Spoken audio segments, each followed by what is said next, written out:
tugikwe bulungi olwaleero n'okufaananako emyaka gyonna buli mwaka nteekawo ze bayita Mayo Bursary Exhibition.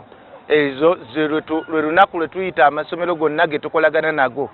Nakitandika mpola n'amasomero 2 nga go gajja ne gampa Bursary n'enzibwa abantu ababazze mu ofisi yange okusoma oba okufuna okuyambibwa. Naye nkiraba nti kyetaaga okuteeka ku ddaala eddala kwe kunoonya amasomero agasukka mu 10 ge tulina ge tukolagana nago, university ezisukka kati 8 ze tukolagana nazo, tertiary institutions ez'enjawulo ze tulina ze tugatta awamu ne tuzireeta mu kifo kimu ne tuyita abantu ne bajja ne batunulamu ne beerobozaamu. Bw'olemererwa okusomesa omwana n'olemererwa okumuteekamu empisa, abo be bakuba obutayimbwa ab'enkya, be babeera ku street ab'enkya kuba abatalina kyasobola kwetuusaako ate talina na mulimu gwasobola kukola.